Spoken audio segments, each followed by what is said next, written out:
টপামূৰত চুলি গজাব গৈ পংকজ পাঠকৰ যি বিলাই হৈছিলে আপোনালোকে হয়তো দেখিছে বহুতো অসমত নিউজ প্ৰচাৰ হৈছিলে আৰু পংকজ পাঠকৰ লগতে পংকজ পাঠকৰ যি কৰ্মচাৰী আছিল সবৰে বিলৈ হৈছিলে সেই কথাৰ উদ্দেশ্য ৰাখি পংকজ পাঠকে আজি এতিয়া অলপ আগতে ফেচবুক পোষ্ট এটা কৰিছে আৰু লগতে কেইখনমান ফটো ইয়াত দিছে আপোনালোকে দেখিব পাইছে স্ক্ৰিনত ফটো কেইখনমান দিছে এয়া ফটো কি হয় আৰু পংকজ পাঠকে কি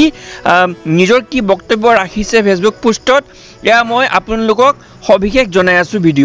ভিডিঅ'টি শেষলৈকে চাব আৰু লাইক শেয়াৰ ফলো কৰিব নাপাহৰিব আৰু লগতে ইউটিউবত চাই আছে যদি সাবস্ক্ৰাইব কৰিব নাপাহৰিব চেনেলটো টপামূৰত চুলি গজাব গৈ অসমৰ বিভিন্ন প্ৰান্তত পংকজ পাঠকৰ বিলৈ হৈছিল এই ধৰণৰ আৰু লগতে পংকজ পাঠকৰ এই বিলৈৰ উদ্দেশ্য ৰাখি পংকজ পাঠকৰ ফেচবুক পোষ্ট পংকজ পাঠক যিটো বিষয় লৈ গুটেই অসমত চৰ্চা হল যিটো কাৰণত আমাৰ ওপৰত অত্যাচাৰ হল মই ভাবিলো সেই বিষয় বস্তু কেইটা ৰাজহুৱা কৰি দিও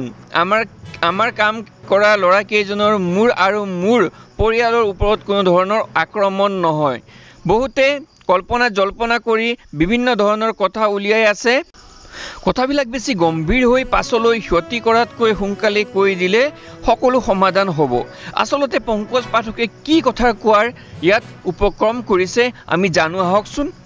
মূৰত ব্ৰাছেৰে লগোৱা লেপটো মই নতুনকৈ আৱিষ্কাৰ কৰা নাই বুলি বহুবাৰ কৈছো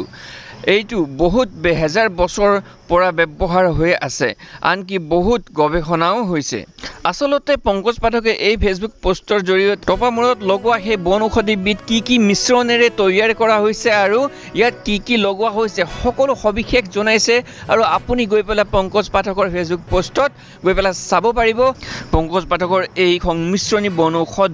যিটো টপামূৰত চুলি গজোৱা কাৰ্যত যিটো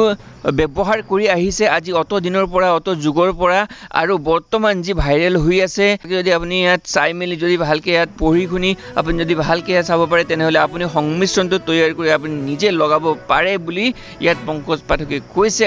আৰু তেওঁ বনৌষধত যিবিলাক ঔষধ দিছে সেইবিলাক ইয়াত সবিশেষ ইয়াত দাঙি ধৰিছে তো সবিশেষ আপুনি পঢ়ক পংকজ পাঠকৰ ফেচবুক পেজত news desk report Assam Gorkha live